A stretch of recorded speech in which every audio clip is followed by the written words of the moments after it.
Hey everybody, and welcome back to FSi DFS. I'm McKinley412, looking at the 7-game main slate here for MLB. Please hit that subscribe button before we get started. We are trying to get to 5,000 before the end of the year. It is a big goal for us.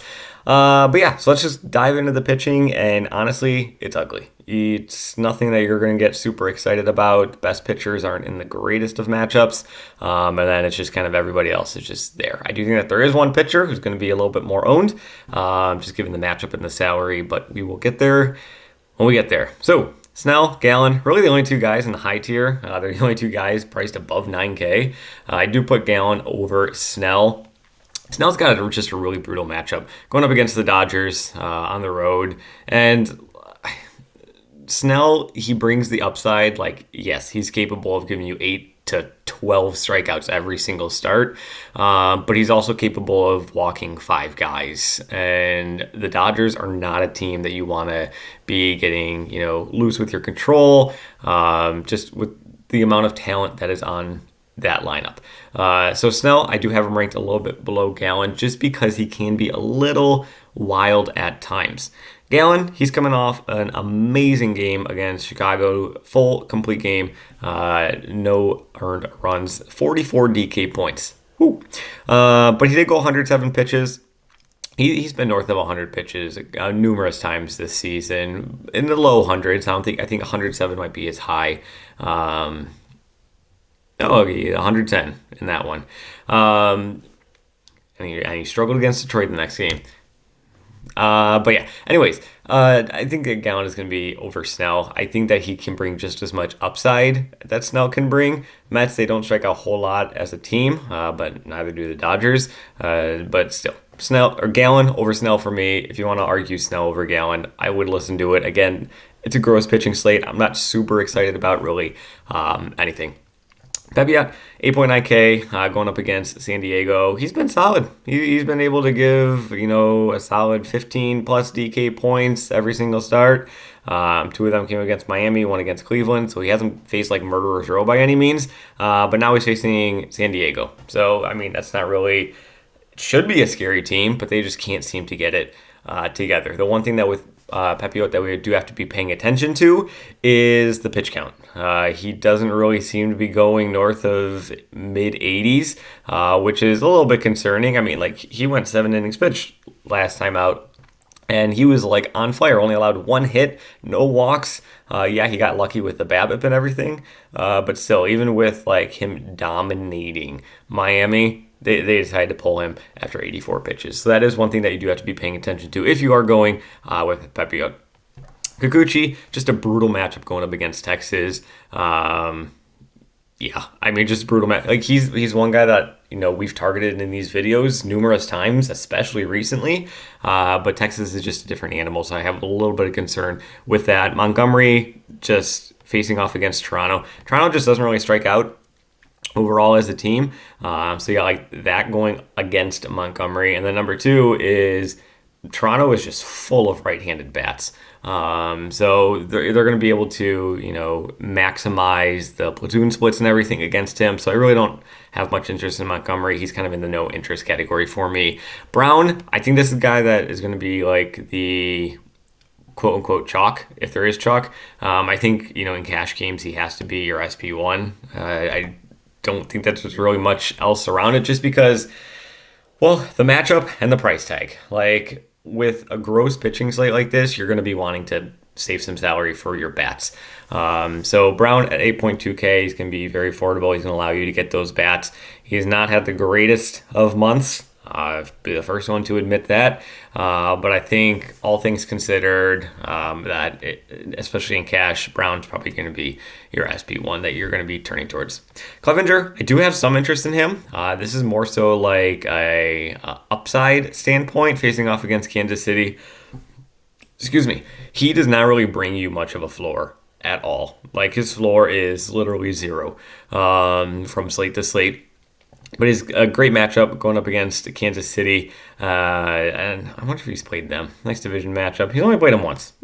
8.5 DK points. So not the greatest, but still, I think the upside that he can bring, the strikeouts that he can bring, I think he's a really intriguing GPP play. Garrett, he's there. He's fine. He's just kind of like your consistent, steady Eddie. I'm going to go out there. I'm going to get you 13 to 18 DK points game after game after game. Just kind of like what he does. Milwaukee, not the scariest team on offense, but they do have some bats. Schmidt, I don't want anybody. I don't want right-handed pitching against Boston, just with how much lefties they got. Nope against Yankees. Yankees, they're not scary. They've certainly been in a slump, but still, no, pass.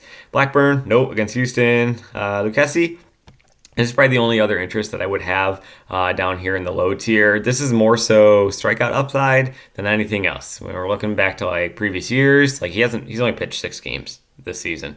But when we're looking at previous years, he can bring you strikeout upside.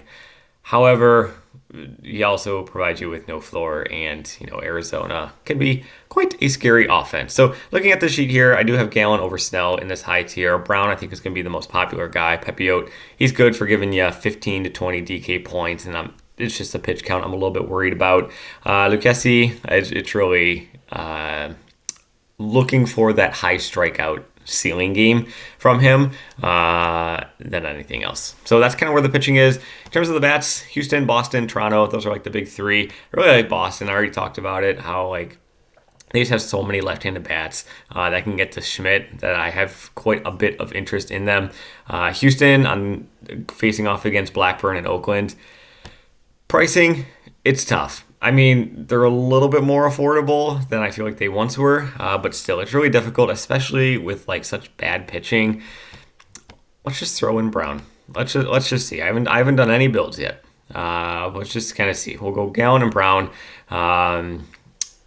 You're looking at 4K remaining for the rest of your bats, so it's going to be kind of tricky. Tucker, Alvarez, those are probably going to be 2 guys that are going to be jamming in just because of how good they are against right-handed pitching. Brantley's in there. What if you throw in Tucker and Alvarez? You're already down to 3.3K. So, like, Houston, while I really do like them, it's going to be tough to get a major stack with them at all.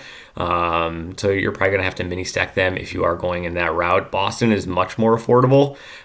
Just pay attention to the rain here. It feels like I've said pay attention to the rain in Boston for a week now, but way more affordable than Houston is. So, I mean, really, just like any of these guys, Casas, Devers, Yoshida, Verdugo, even Duvall, like as a righty, like he can smash right-handed bats for sure. Rafaela, probably not going to be in. They're kind of putting him against the left-handed pitching, but still, he had a monster home run yesterday. So some guy that we could be interested in. So I actually, in terms of like when you're taking like salary and everything into account, I actually would put Boston over Houston. GPP, Arizona, and the Dodgers. I mean, they're both facing off. I mean, you could even throw Kansas City in there. They're all facing off against pitchers who they can strike you out a whole ton, but they can be quite erratic in terms of walks and everything else. So I think that those are probably the most intriguing 3. Arizona going up against Lucchesi. Lucchesi's not nearly the talent level as Blake Snell, which is why I do have Arizona priced up a little bit more than the Dodgers. Also, salary and all that considered. But these 2, I think, are really intriguing in terms of GPP standpoint. In terms of the cheap tier, like I said, New York's, they've really been struggling. Their prices have dropped. Torres, Stanton, and Judge, the only 3 guys above 3.6K. So this team has become extremely affordable. Houck, I mean, he's not somebody that you should be concerned about at all. Jake Bauers, 2.6K, I still think is just far too cheap for him. So I'm going to have a lot of interest in Jake Bauers and really just Yankees in general. I feel that this is a team that can open up a lot of salary for you. They're going to be the team that you can pair with Houston, the team that you can pair with Boston or Toronto, so that you can pay up maybe a little bit more at pitcher and get you Gallen and Brown or Pepiot and Brown rather than having to go down into this low tier at all. So that's kind of where the slate shakes out. Good luck in all of your contests as always. Meg Roller is going to be back tomorrow for that slate, and then I'll be back on Friday. So good luck, and we'll see you in the next one.